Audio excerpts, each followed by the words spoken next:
Ladies and gentlemen, we are back with more Football Manager 2018, the beta. Ooh, I think by the time you're watching this, the full game might have come out, but for me this is still the beta because this is being recorded on the 9th. So, there you go. Also, apologies for episode 13 for coming out late. My computer stuffed up and decided not to upload it, so it's about to come out right now. So that just now you know when I'm recording this video. But we have a lot to recap on, and my gosh. We're against Chelsea. I'm like, we have to show this game because we're top of the league. We're top of the... we're Huddersfield Town and we're top of the league. Is this fair? Like, if we didn't lose to Liverpool here, which was an unlucky loss, we could have been undefeated since here. Like, man. Bonkers. Anyway, Chelsea game, and we've won 9 in a row. So if we win this, we've won 10 in a row. FA Cup, though, I don't know if it counts, so we may have to win again against Fulham, but who knows? I mean, when did I last see you? Was it the Man City game? I think it was the City game. Yeah, so we versed Yeovil, Bournemouth and Watford in that time. All comfortable wins. And Boy Correa getting back on the scorecards, which is huge for us. And especially the form of the front three coming into this game against Chelsea. But we're going to line up like this. Now, as you can see, Kachunga is receiving injections so he can play. But he is struggling with fitness. He received a pulled hamstring. So, an injury that was a bit unfortunate, but I decided I'm going to play him. Apparently he could be out for 3 weeks after this Chelsea game, which would rule him up for Fulham, Crystal, then possibly Burnley. But I'm like, those games I can afford to rotate Tom Ince in, but this Chelsea game I need my full strength squad because, I mean, there's a dream here. If we beat Chelsea, we're clear top of the table, because technically Chelsea with their games in hand, and United I guess with goal difference, but Chelsea with their games in hand could leapfrog us technically, but beating them here will be a huge 6-point swing in favour of us. So, very, very big games. In terms of the relegation battle, Crystal are certain to go down, don't they? Then we don't know. Maybe probably 2 of the 3 promoted clubs will go down. Southampton and Everton will probably get to safety. But I think it's a 4-man relegation, really. But for the first time, probably in Huddersfield's history, they're not looking down the bottom here. They're looking up the top. And when was the last time Huddersfield won the Prem? It would have been 1933, I believe. If we look at history, competitions, winners, 1926. And we 3-peated as well. Won 3 in a row. So, my gosh, this could be something special, lads. Imagine Huddersfield Town, if they, like, 54 was the last time we finished in the top 3. It's only January, so I don't want to get ahead of myself, but madness. Of course, with the Chelsea game, that means Palmer cannot play. MOOYS is still on international duty, and our other loanee, possibly stupidly, Mario Pasalic, also cannot play because he is from Chelsea, on loan from Chelsea. So that's frustrating. Either way, the reason I brought him in is depth, plain and simple. He provides a very good depth for us, and you know, it means that Billing isn't really a rotational midfielder that can play in the middle. Speaking of which, he shouldn't be on a ball-winning midfielder anymore. I should put this back to deep line playmaker. On support, there we go. So, it relieves Billing of quite a bit of his duties, even though he hasn't featured much. It's just a good bit to help us with depth, because I don't want to, you know, if another injury comes around, I don't want to have to lean on Billing, especially at this point in the season. As you can see here though, I've mainly just been sticking with the same team. Jurgensen hasn't played that much, I've realised. Decided to bring him back in here. With Schindler and Zagadou on the bench. They haven't been in the best of form, so decided to give Jurgensen a shout to see if he can force his way into the starting 11. Tommy Smith hasn't played well, so I'm tempted to bring Achraf in. I'm not going to do that this game though, purely because, well, it's against Chelsea and I want my captain out there. Amante as well hasn't featured much, and that's mainly because he's the same player as Danny Williams. He is literally the same player. So that really hurts him and his ability to get into the first 11, because Williams, you can't really push up here into this kind of a role, you know, but Williams has been playing amazing, so what's the point of bringing Amate in? So that's a bit of a concern for this signing of Daniel Amate, because as you can see, he is regressing, and I am going to interact and warn player of his training level. If he trains well, I mean, you could see him come in, but as a backup signing for only 4.3 million, it was a decent little signing and really has covered our depth quite well. As you can see, one of our big weaknesses is probably our wing slots. With Tom Ince, I would say our striker slot, but Quainer, whenever he's called upon, he has been amazing. Also, our backup goalkeeper was Robert Green. I signed someone new in Danny Ward from Liverpool. Brought him in for 2.6 million. It's really just a decision for depth. And yeah, that's pretty much what it is. He's Welsh, so he's covered by Brexit. It's just a smart little signing here, because of course Robert Green is retiring, which means Danny Ward can step into the first 11, the backup role, and I'm pretty sure he's just going to take over now, really. Speaking of Robert Green, I do want to offer him a role next season as a coach. Likely he's got no interest in becoming a coach. Let's look at his attributes here. Head of youth develop. Oh, yuck. He's best suited to being a coach. He is not suited to being a manager.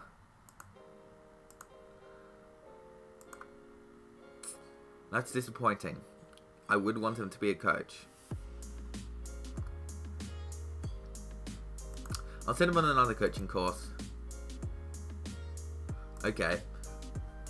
Financially, we are struggling because we have been spending a lot of money recently. If you look at finances, we are in the red.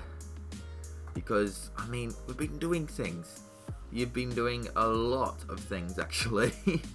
So, the youth facilities have been constantly getting better. Affiliates, all that. In terms of financial fair play, we are A-OK. We will make a profit, obviously, at the end of the season, just with the bonuses that we'll make from finishing, you know, top half of the table, let alone potentially top 4. So that's something to be impressed with. As you can see here, improve the data facilities, training facilities, youth facilities, expand stadium, affiliate club, and then build a new stadium. It's slightly disappointing that they didn't let us build a new stadium before we expanded the current one. But yeah, job security, obviously untouchable. And I'm surprised that is 100%. As you can see, transfer budget is up very high, and that's because we are chasing someone. And we're chasing them heavily, and that is Jordan Ibe. I want to bring the lad in, because as you can see, he just fits our system out wide. Then even then, we can throw him up top as a false 9, and he fits. As you can see here, he's interested in the transfer. He's got good potential. So, he's a lad that I would like to bring in, and will probably relieve Ince of a lot of his duties. But we need that better backup. We are struggling because obviously Bournemouth do not want to sell him, but he wants to come here, and I think he may try to force through a transfer. As you can see, he's valued at 14 million.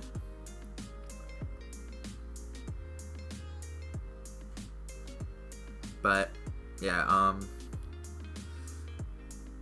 obviously we're going to have to pay more than that, and with there not being much in transfer kitty, I think around 15 million actually, 14 million on the dot, it's going to be future fees that get that over the deal. Also looking at transfers, we'll look at what we have done in January here. Is there anything we have done? January, yep, we signed Danny Ward. We brought in a youth player, Luke McKenna, for 300k. Has good potential, doesn't he? Bravery and determination isn't great, but I mean, that's alright. Who should I? Fairly determined. We'll get Andre and McKenna together. There we go. Andre, a player with high determination, I believe. Yeah, 16 determination. Look at that. Very good leadership. So Andre should be able to pass on a few of those attributes. In terms of sales in January, what do we have? We sold Kane, for nothing. Ryan left on a free. Richard Beck sold for 2 million plus 50% of the future fee. So that was decent. And Vidi left on a loan. And so did Michael Blazer. He went on loan to Fleetwood, who now have two of our youngsters on loan here, and John Williams and Blazer. So I'm hoping Blazer could come in and play well. Apparently has a groin strain. And that's something I've noticed with Blazer is, yeah, fairly susceptible to injuries. He's picked up a few since joining from Real Madrid. And, I mean, we picked him up on the cheap. Hopefully he can develop. He has been developing. And hopefully a season, 6 months into the championship, really set him up to take that next big step. Got an expiring contract. And I should probably offer him a new contract here. Which I will. Remove, suggest terms. Let me just, come on, get out of here. There we go. 2.5. I don't like yearly wage rises. I also want a 3-year deal. Wants 3 million. I'll take 3 million. There we go. Michael Blazer coming back into the squad. Is that John Williams on the expiring? Are they actually on the expiring deals? I think I just offered him a new contract. Anyway, Pasalic and Green will be leaving short at the end of the season. In terms of next year for us, Jurgensen is the only one I note. Also transfer listed Hefley, Malone, Hogg. What else have I listed? Mooney. Just seeing if I can get them out, because obviously they're not playing in the first team. In terms of 2020 though, these are the guys that will be done next year. So I've got most of the main guys re-upped. The ones that I'm considering now is Ince and Jurgensen. Those are the two I'm looking to re-up. Jurgensen being the main one of the two. So probably after a good performance, I'll reward him with a new contract. I haven't looked at these. I haven't looked at my under 23s yet. We've got a lot finishing up in 2019. Nothing of note. John Williams finishing in 2020 though. So Williams potentially needs re-upping. I just offered Waves a new contract for no apparent reason. Whatever. Van Lopara hasn't worked. Let's get this right. How do I... There, this is how I'll do it. Let's highlight everyone down to 22. And select who I want to transfer here. Not Danny Ward. Yeah, all these guys. I need to transfer off the club's transfer. Yes, I need to get these guys out. Because they realistically aren't part of my first team plans. These youngsters still have a chance to develop, but those guys are gone. Anyway, let's get into this. Let's get into the game here against Chelsea. So huge game with huge repercussions. Both teams on excellent form here. Chelsea obviously the favourites. Maybe being a bit risky, coming in on with an attacking formation. I'm going to save the game here in case it crashes, obviously. I always do that. Play it safe. Don't be risky. So, yeah, will I stay attacking? I don't know. Kachunga hasn't been in the best of form in the last few games. But we need him out there because I don't think Ince is the solution, to be honest. I don't think Ince is the solution. Ince just really, he isn't good enough. He isn't good enough. Haha. That's a terrible joke. Anyway, yeah, I think I need to play Kachunga. I'm also tempted to play more on the counter because we're at Chelsea, but We all know the way Chelsea play. They don't like to control the game. They prefer to pick you apart from the break. Also, I'm surprised Lucas Boy hasn't improved. Hasn't gone up in his overall. And he's a false 9. I'm glad I say. So I noticed that. Obviously played Candlin up front in my last game, which is why it says false 9 right now. So yeah, that was a good thing that I noticed that. Because to be honest, I don't want to play Candlin up. I don't want to play some false 9 up top. So yeah, come on, save game, go through.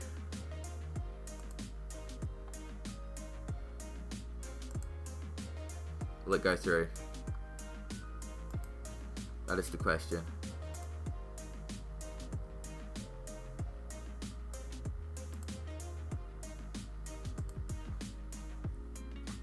Imagine if it crashed. There we go. Okay.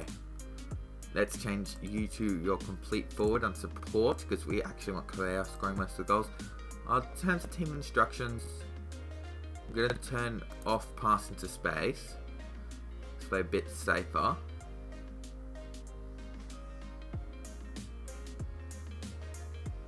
As you can see, in terms of our players and our footedness, we're very much leaning towards this left-hand side. Covered the rest of the pitch very nicely though. Okay, just looking at partnerships quickly.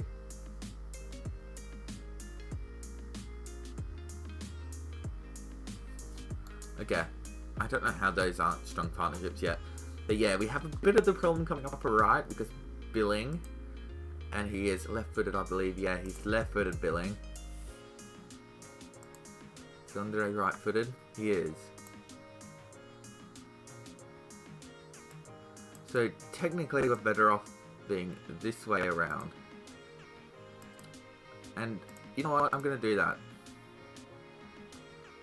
I'm going to play my deep line playmaker on this side.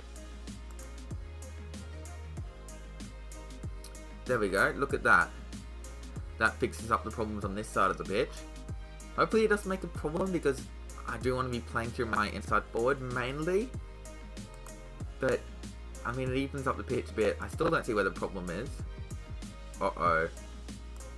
Okay, there we go. Oh, that was nerve-wracking. Kachunga is right-footed, of course, so that won't affect it. Who else is right-footed? Correa is right-footed because he's playing as the inside forward, isn't he? And why is he getting worse? I'm going to warn player, criticise training level, assertively tell him that if he wants his first team football, he has to get better. Because we've got Ibe obviously potentially coming in, and you could lose that. Anyway, let's get into this game. We have to give a number to Danny Ward, of course. What number did the game want to give him? 34. Yeah, I'll give him 34. Why not? That doesn't fuss me. And the teams are warming up. Here we go, ladies and gentlemen. Big game against Chelsea. Can we stay top of the league? Can we? As you can see, most assists Kachunga, most goals Boy, most yellows Low. Nearly banned, actually. That's what it is. Nearly banned that wing Zagadou in, most likely. And I never understand these formations that Chelsea run out. Who's the current Chelsea manager? Who is it? It's still Conte. Never mind. But look at this. 3 at the... There's not much depth. Which means... And Aspie is playing down there. We owed Chelsea after what happened in our last game. Hand over to assistant. That could have gone better, couldn't it? Oh dear. Oh, diddy me. Okay. Both teams come into this in good form. I enjoy these matches a lot. We want to win every match, but it'll nicely show them what we are truly capable of. And here we go, lads. Here we go. Huge game. Pepper against Conte. Imagine if they scored off kickoff. I would probably cry. No, I don't want to cry. Okay, we're okay. Crying avoided.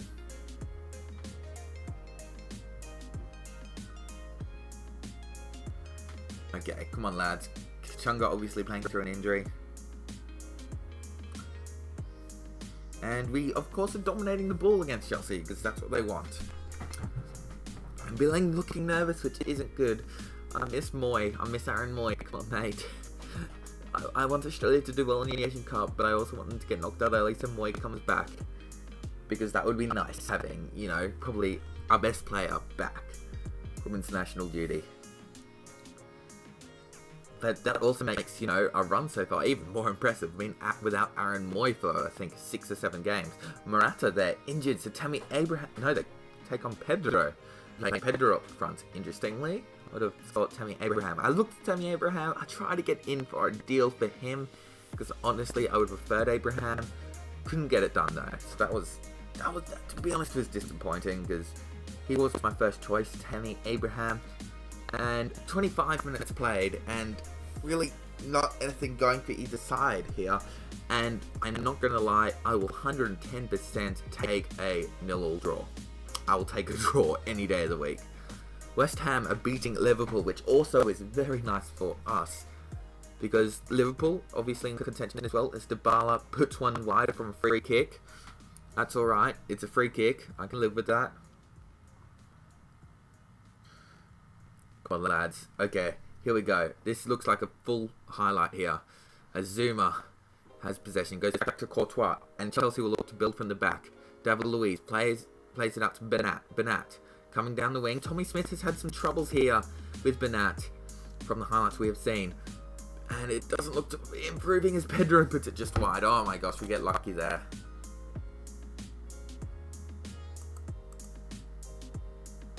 We get very, very lucky there. Oh my gosh, that was a brilliant chance for Chelsea. And I tell you what, oh, come on, lads. Let's carve out an opportunity. Let's go, come on. Coming up to half time, and we haven't had really any goal scoring opportunity, which doesn't bode well. As Azpilicueta there picking up yellow. Like, Correa really should be giving Azpi a lot more problems than he has been. Azpi not the quickest of lads out there. And without the depth that Chelsea, you know, with the depth that Chelsea are lacking, he should be getting tired very quickly as Azpilicueta. And once again, Chelsea have a chance. Right on the brink of half-time. Vignat, long shot, it's wide. Looking at the stats though, I believe Chelsea haven't got a shot on target. Most shots have been long shots. So we have to take that into consideration. But as you can see, Boyd not having a good game, and I think he will come off at halftime here for Quena, who is known for performing in the big games. Boy, actually, scratch a bad game, dreadful game so far. And I think I will make that change to Quena here.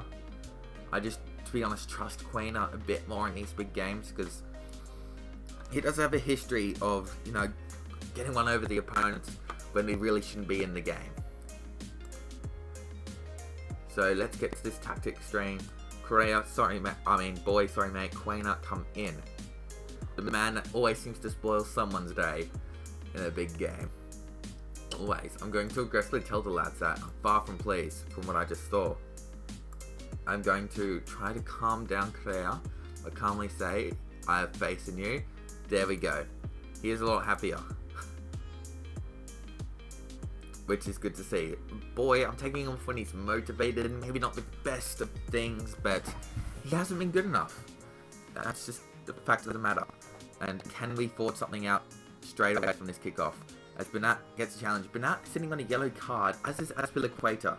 And speaking of Azpilicueta, out with an injury. Victor Moses comes in, which honestly, I preferred Azpi at this rate. Because he's on a yellow card, he's getting tired and hasn't played well. So, I mean, that's a tad frustrating. Like, I would prefer Bernat to go down with the injury, because then what would they have done? So, yeah, oh well. We have been having most of possession here, but as you can see, the chances have gone Chelsea's way, and the foul count is going very high. Look at this, man. Instead of the next move, it's probably going to be Kachunga off the ints. But here we are. Could have can't be coming as Moses puts it into Fabregas, who hits the post. And it stays 0-0.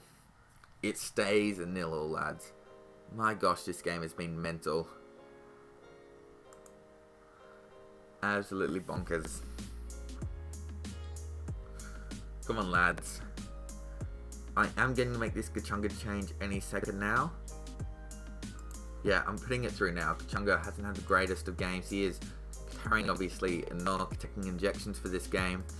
Hasn't performed, but at the same time, we haven't conceded. But Ince will come in now for Kachunga. Let's see if Ince can provide a spark here.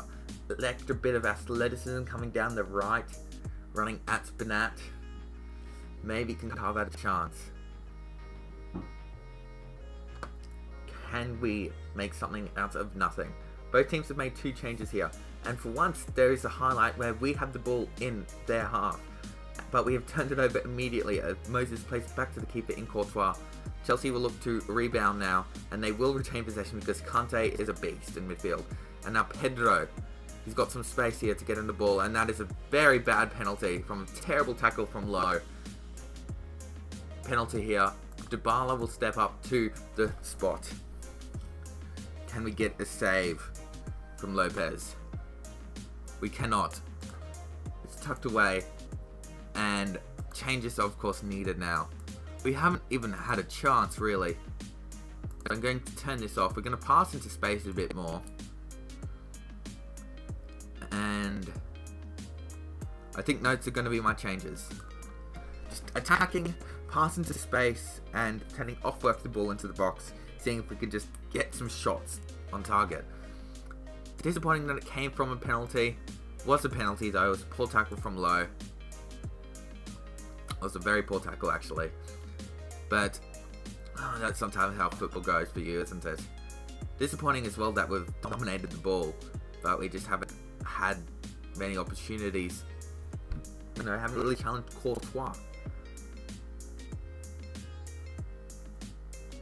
Now, can we find something from nothing? It's Zielinski though. Plays it to Dybala. I mean, come on, man.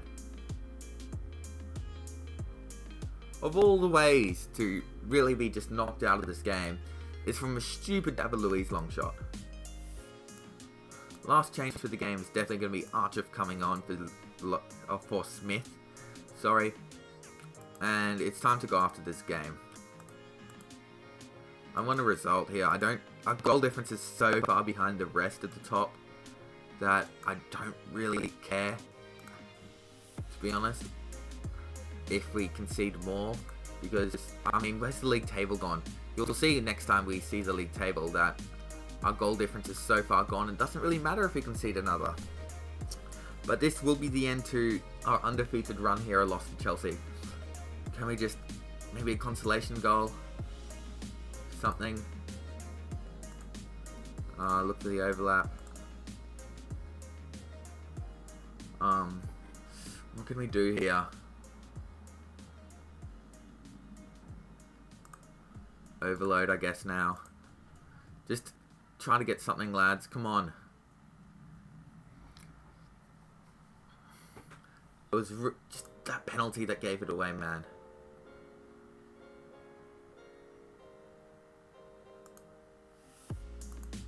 But here we go.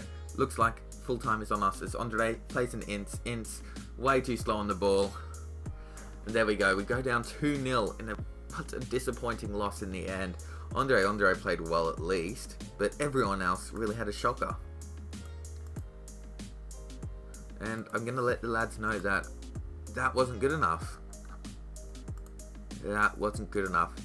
And where does that leave us in terms of the table? I doubt we'll be first still. I highly doubt we'll be top of the league still. And 10-man Arsenal hold on to a win. So Arsenal get a win, Chelsea get a win. Did Liverpool lose that game? I stopped watching, to be honest. Too focused on our game. But let's see here. Kachunga will now be out. Poor finishing costing Huddersfield. Yes, it did. And yep, we finally lose 8 matches in a row.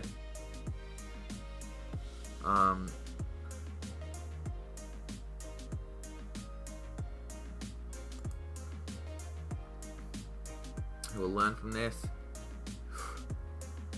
I thought he played well, but, you know, just because he's got a long goal doesn't mean he was better than anyone else. Come on. But it's just leaves us in terms of the competition. So we're still top. As you can see, did Liverpool end up losing that game? I'm going to have to look at it this way. Oh, it's so frustrating. Oh, such a long process. Arsenal beat United. Okay, Arsenal beat United. That's alright. I'm happy with that, actually. We lost to Chelsea. Crystal beat Bournemouth. West Ham did beat Liverpool. That's nice. Thank you, West Ham, for doing us a solid and beating Liverpool. It's really nice. So really, City, please lose. United still has an extra game to play at some point. But yeah, disappointing fixture, disappointing loss. But that's sometimes the way the cookie crumbles.